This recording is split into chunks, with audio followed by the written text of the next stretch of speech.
Number 1. The Wildrake diving accident.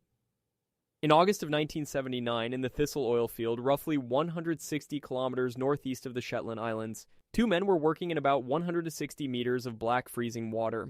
This was the frontier of deep commercial diving, the North Sea at the height of the oil boom, and it was one of the deadliest workplaces on Earth. The support vessel was the Wildrake, running a saturation diving operation for the contractor Comex. The two divers were Americans. Their names were Richard Walker and Victor Giel. To understand what happened, you have to understand saturation diving. These men did not swim down from the surface. They lived under pressure, sealed for weeks inside a chamber on the deck, their bodies fully saturated with breathing gas at the pressure of the working depth. Each shift, they commuted to the seabed inside a small steel diving bell lowered on a cable. That single detail is the key to the tragedy. You cannot simply pull a saturated diver to the surface. Doing so would kill him as the dissolved gas tore out of his blood. The bell was the only way home. On this day, the bell's main handling system failed and the lifting wire parted. The bell could not be recovered by the normal route. Now count the clock. At that depth, the divers depended on a supply of heated water pumped down through the umbilical. In a helium atmosphere, the body loses heat astonishingly fast because helium conducts heat away far more efficiently than air. Lose the hot water, and hypothermia can disable a man in minutes.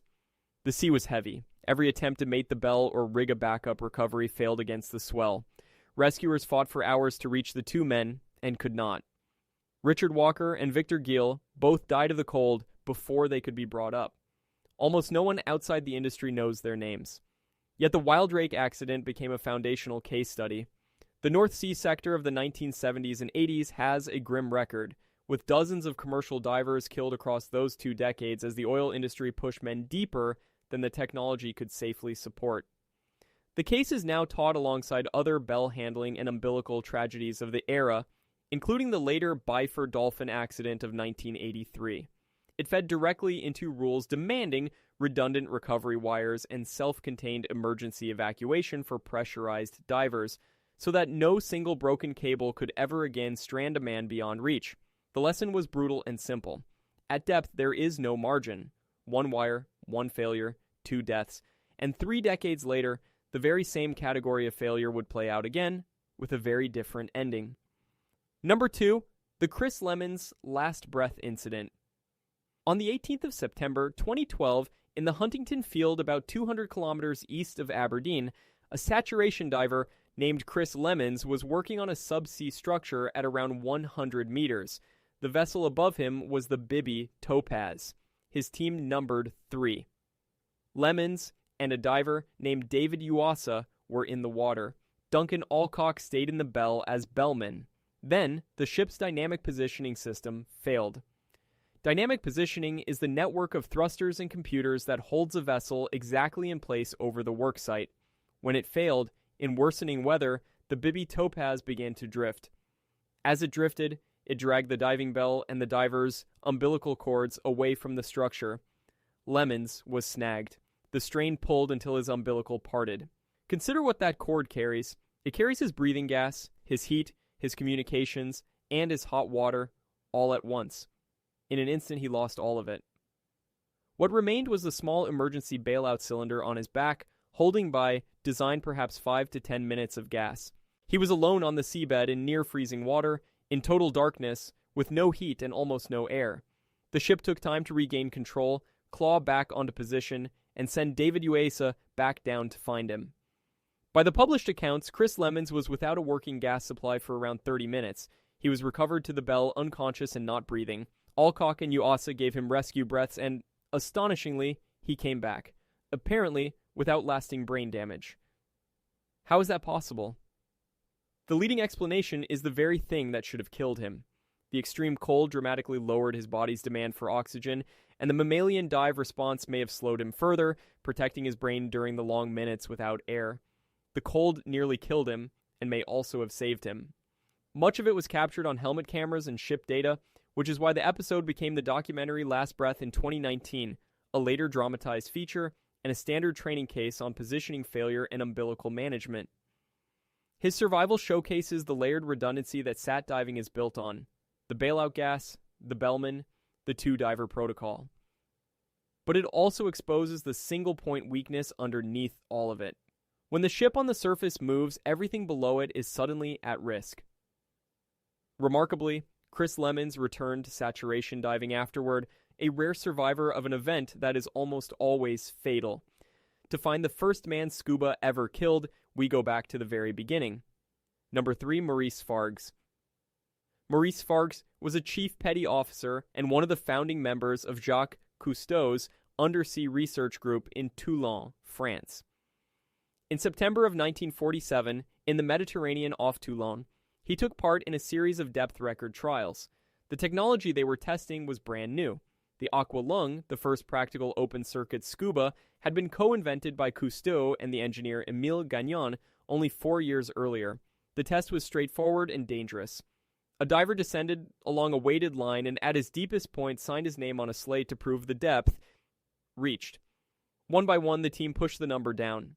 Fargues descended to roughly 120 meters, a record for the apparatus at the time. But at 120 meters breathing ordinary compressed air, a diver is in serious danger from nitrogen narcosis. Divers call it the rapture of the deep.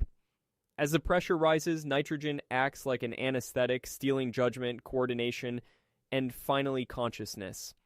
The men tending the line felt no signals from below. Sensing that something had gone wrong, they hauled the rope up. Fargues came to the surface unconscious, his mouthpiece out of his mouth. Hours of resuscitation failed. He is widely remembered as the first person to die using modern scuba. There is a haunting detail. His signature on the slate is said to trail off into a scrawl, the handwriting of a man losing consciousness as he wrote. Cousteau described the loss years later in his book The Silent World, treating it as a sober limit on their ambition. The death helped establish that compressed air diving has a practical ceiling far shallower than 120 meters, closer to 60. It pointed the way toward helium-based mixtures for deep work, the same mixtures technical divers rely on today precisely to escape the narcosis that killed Fargues. The human cost was written into the sport at the moment of its birth. 15 years later, 2 men would try to beat the depths with mathematics and bury 2 others in the attempt. Number 4. Peter Small and Hannes Keller's 1,000-foot dive. On the 3rd of December, 1962, off Santa Catalina Island in California, a Swiss mathematician named Hannes Keller attempted one of the most ambitious dives in history. Keller had developed secret decompression tables, gas mixtures worked out through mathematics that promised to let a diver reach extraordinary depths and return safely. His work drew serious backing from the United States Navy, from Shell Oil, and from Life magazine. The target was around 1,000 feet, roughly 305 meters. His diving partner was Peter Small, a British journalist and a co-founder of the British Sub-Aqua Club. The 2 men descended in an open-bottom capsule called Atlantis. They reached close to 1,000 feet and planted the Swiss and American flags. Then it began to unravel. At depth, Keller lost consciousness as a gas problem developed.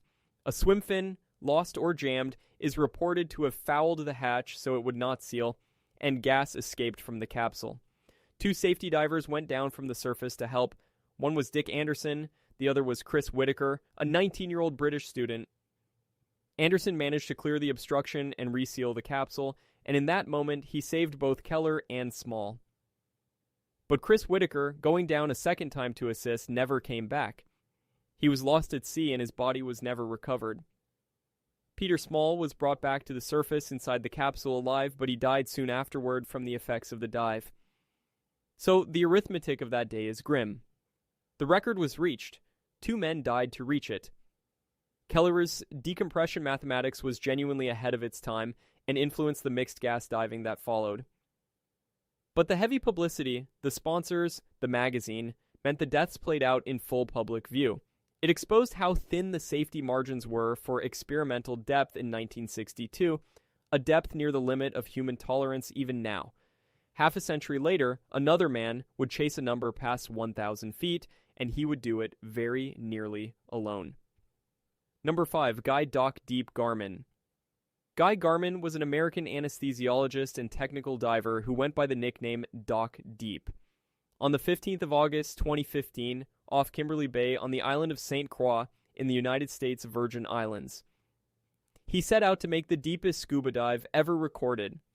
His target was about 1,200 feet, roughly 366 meters.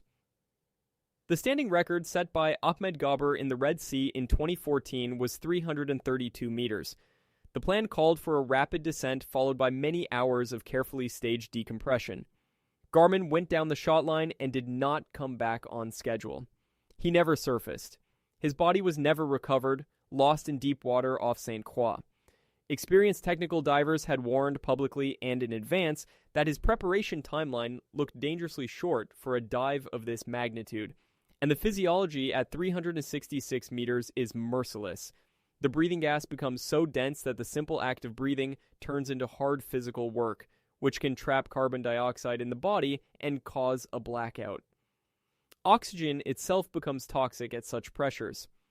And high-pressure nervous syndrome, which brings tremors and cognitive problems, even on helium mixtures below about 150 meters, adds another layer of danger.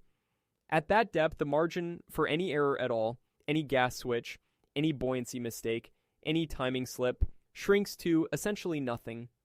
The pressure exceeds 37 atmospheres. Rescue is impossible. Contrast his attempt with Ahmed Gabr's record, which involved years of preparation and a large support team. Garman's setup drew heavy criticism as under-resourced. No conclusive cause could ever be established because the body and much of the equipment were never found. His death circled the world as a cautionary tale, and diving authorities used it to hammer home the value of redundancy, team size, and conservative planning.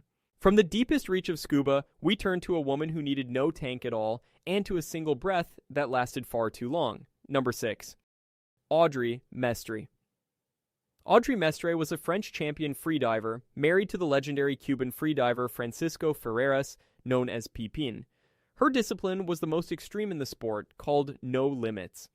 In no limits freediving, the athlete rides a heavy weighted sled straight down on a single breath, then triggers an airbag that inflates and carries them back to the surface.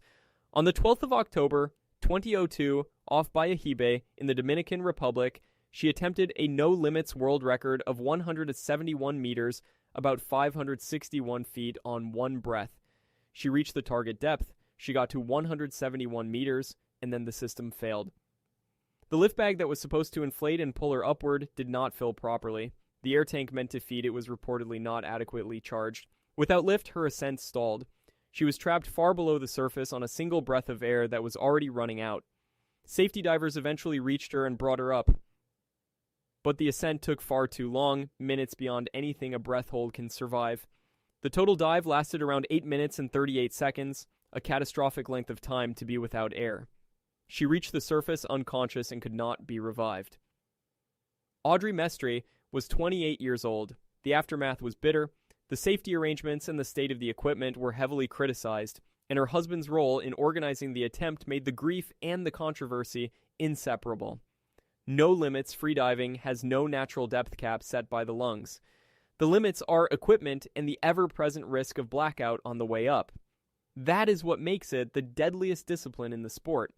The whole attempt was filmed, which made it one of the most documented deaths in freediving history, and it is still cited whenever people argue about the ethics of extreme records.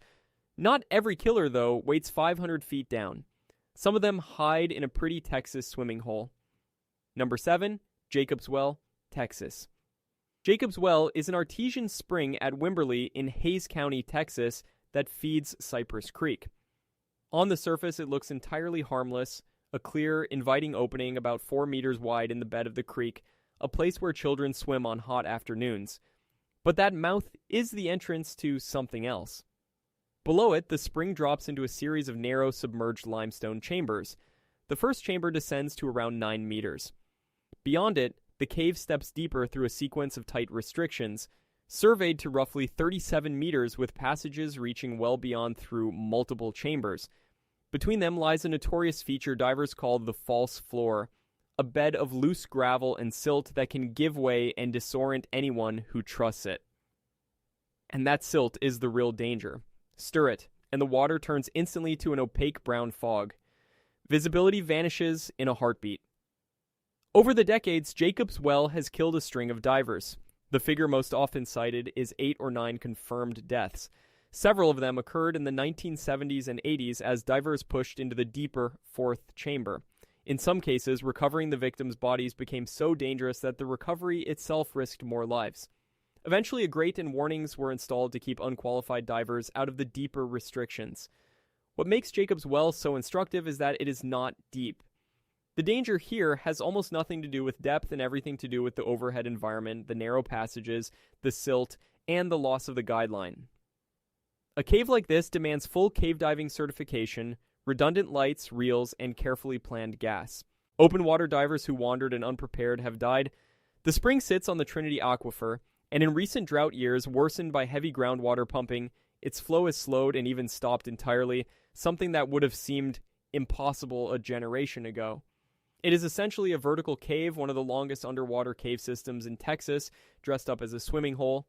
Today, it is a protected county natural area with tightly restricted diving, and it still ranks among the most dangerous dive sites in the world. If a shallow cave can kill the unprepared, consider what the open ocean can do to the single greatest freediver alive. Number 8. Natalia Molchanova. Natalia Molchanova was a Russian freediver and by common agreement the greatest the sport has ever produced. She held more than 40 world records. She was the first woman to freedive beyond 100 meters on a single breath. She was a multiple world champion, a coach, and one of the defining figures in the history of freediving. On the 2nd of August 2015, at the age of 53, she went for a recreational dive off the coast near Ibiza and Formentera in the Balearic Islands of Spain. This was not a competition and not a record attempt. She had reportedly been giving a private lesson and then went for a dive herself, perhaps to 30 or 40 meters, in an area known for strong currents. She descended, and she never resurfaced. An extensive search by boats and divers over several days found nothing. Her body was never recovered. For the finest freediver alive to simply vanish on a casual dive stunned the entire diving world. Her son, Alexei Molchanov, himself a world record freediver, spoke of the loss and carried the sport forward. The presumed cause is that a current, or a blackout at depth, carried her out into open water where she could not be found. It made a point that no amount of skill can soften. Even the greatest are vulnerable to the environment, to a current that does not care who you are. Molchanova had shaped modern freediving profoundly, pioneering training methods and the psychology of relaxation and breath control. And there is a hard truth buried in her story. A recreational dive without the safety divers and platforms of a sanctioned attempt can be more dangerous than a record. What gives the story its grip is the absence at its center. There is no wreck, no body, only open water. Some killers, by contrast, do not move at all. They lie on the seabed and wait. Number 9. The Andrea Doria. The Andrea Doria was an Italian ocean liner that sank on the 26th of July 1956 after colliding with the ship Stockholm off Nantucket. 46 people died in the disaster, though more than 1,600 were saved in a celebrated rescue. The ship came to rest on her side in about 73 meters of cold, dark Atlantic water. And there, she began a second career as one of the most dangerous wreck dives on the planet. Divers call the Andrea Doria the Mount Everest of scuba diving. The name is earned by a combination of hazards that stack on top of one another. The depth is punishing. The water is frigid, near 7 degrees Celsius at the bottom even in summer. The currents are strong, the visibility is often poor, and the wreck is draped in lost fishing nets and cables that entangle the unwary. Since the 1980s, something like 16 to 20 divers are reported to have died on her. The cause is read like a catalog of everything that can go wrong in the deep. Narcosis, decompression sickness, entanglement in nets, gas problems, getting lost inside a collapsing steel maze where a single stirred cloud of silt erases all visibility. The interior is a labyrinth, and it has trapped even highly experienced divers. The late 1990s were especially deadly, with the season of 1998 taking multiple lives and prompting hard questions about the wreck's pull. And yet divers keep coming, drawn by her history, by the famous china and artifacts inside her hull, and by the prestige of completing the dive.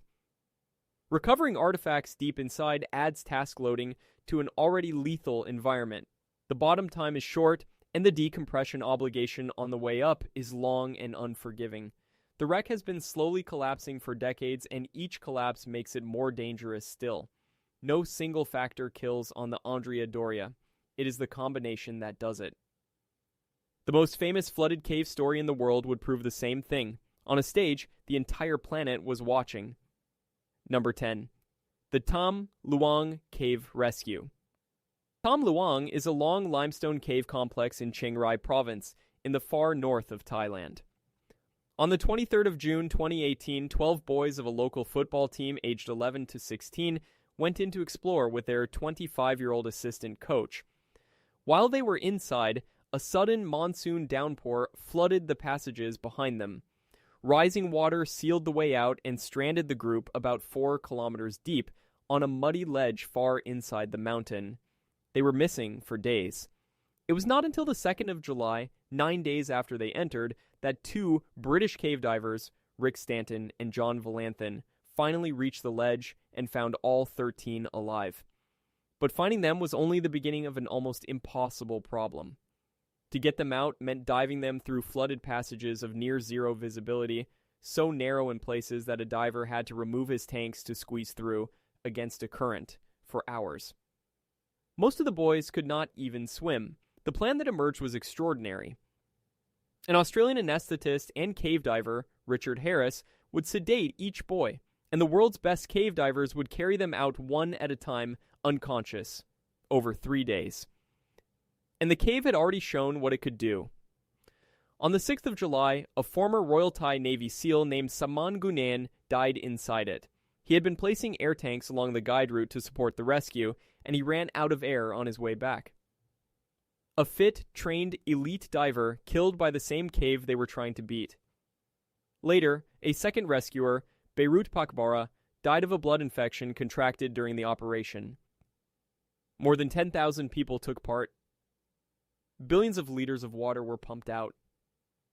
And between the 8th and 10th of July, every one of the 12 boys and their coach was brought out alive, an outcome the world watched and called a miracle. It became the most famous cave diving operation in history. But that success carried a real death inside it. And that raises the question behind every story on this list. What do 10 disasters this different actually have in common? The answer begins with physics.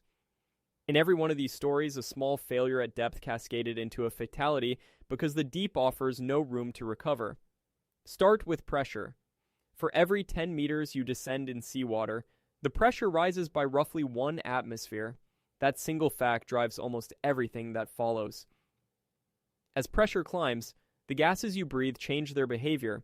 Nitrogen becomes an anesthetic, the narcosis that took Maurice Fargues. Oxygen, harmless at the surface, becomes toxic at high partial pressure and can trigger convulsions. Push deeper still onto dense helium mixtures, and 2 more problems appear. The gas becomes so thick that breathing it is hard work, trapping carbon dioxide, the danger that likely killed Guy Garman. And high-pressure nervous syndrome brings tremors and confusion. Then there is the reason you cannot simply flee upward. A diver who has been down long enough carries a decompression obligation, dissolved gas that must be released slowly on the way up. That is why the men on the Wildrake could not be hauled to the surface, and why Peter Small died even after he was recovered. Cold compounds all of it because helium strips body heat with terrible efficiency. And for the freedivers, a different clock runs entirely, the physiology of a single breath and the ever-present threat of blackout. To put those pressures in ordinary terms, a diver at 100 meters is under about 11 atmospheres, roughly the weight of 11 times the entire column of air above your head at the surface, pressing in from every side. At the 366 meters Guy Garman was chasing, it exceeds 37 atmospheres. The human body tolerates this only within narrow limits, and only for a short time.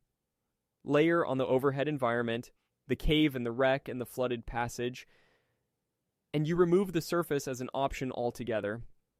Silt outs and lost guidelines appear again and again as the final killer. Add the single points of failure, an umbilical, a lift bag, a hatch seal, and the pattern is complete. Each discipline is really just a different way of engineering around one of these limits, and each death marks the spot where the engineering ran out. The ocean, again and again, removes the second chance. Which raises a harder question. If the physics is so well understood, why do people keep dying? Because the physics is only half the story. The other half is human. Look across these cases, and the same drivers appear: the pull to go deeper, to stay longer, to be first. Ambition runs straight through Fargues, through Small and Keller, through Garman, through Mestre. It is the same drive that pushes exploration forward, and it is the same drive that kills. Sometimes the pressure is spectacle. The Keller dive carried the weight of a Life magazine feature and corporate sponsors, which is not an atmosphere that encourages calling off a dive. Sometimes it is under-resourcing and a rushed timeline, the criticism leveled at Garman, and at the safety setup around Mestre. Sometimes it is overconfidence at a site that looks benign, the swimming hole at Jacob's Well, or a casual dive for the greatest freediver alive. There is also the quiet danger to the people who come to help. Chris Whittaker died as a support diver. Saman Gunan died supporting a rescue. Task loading matters too. Reaching for artifacts deep inside, the Andrea Doria adds work exactly where a diver can least afford distraction, and there is a pattern psychologists know well: the reluctance to turn back after so much has been invested, the sense that the goal is close enough to risk it. There's also a cultural dimension worth naming. In communities built around extreme performance, risk tends to become normalized. What would terrify an outsider becomes routine to an insider, and the routine slowly creeps deeper and longer until it crosses a line no one quite noticed. Ego and public expectation push in the same direction. Once a record has been announced, once sponsors and cameras are present, the social cost of calling it off can feel heavier than the physical risk of pressing on. That is precisely the trap. Set against all of this is the one factor that reliably saves lives: a large, disciplined team with conservative planning. Compare Ahmed Gabbar's carefully staged record, built over years with a substantial support team, with Garman's lean attempt. Compare the improvised chaos of an overhyped record with the methodical, if desperate, planning at Tham Luang, where more than 100 divers and thousands of support staff moved as one system. Every certification, every rule, every turnaround discipline exists because someone died learning it, which is exactly what changed after these deaths. The Wildrake accident helped drive the demand for redundant bell recovery and for self-contained systems that can bring pressurized divers home even when the primary route fails. Modern saturation spreads now carry hyperbaric rescue capability as a matter of course. The near loss of Chris Lemon sharpened the focus on dynamic positioning redundancy, on bailout gas standards, and on the protocols that pair every diver with a bellman and a buddy. The death of Maurice Fargues and others like it pushed the sport away from deep air and toward helium-based mixtures. And it helped fix the recreational air ceiling near 60 meters rather than the depth that killed him. Technical diving grew an entire architecture of certification, staged decompression training, and gas switch discipline. Cave diving developed its own hard rules: the continuous guideline, the planning of gas in thirds, the redundant lights born directly from deaths like those at Jacob's Well.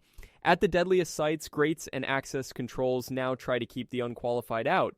Freediving built safety platforms, counterballast systems that can haul a diver up if they black out, and dedicated safety divers, and the scrutiny that followed Audrey Mestre's death cast a long shadow over whether no limits should be sanctioned at all.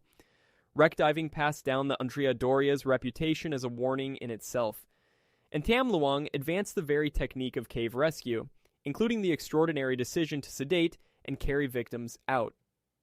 What ties these reforms together is documentation and investigation.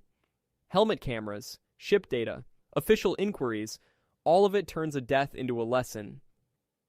The central philosophy that emerges is redundancy, the idea that no single failure should ever be able to kill. Every rule, in the end, has a name behind it.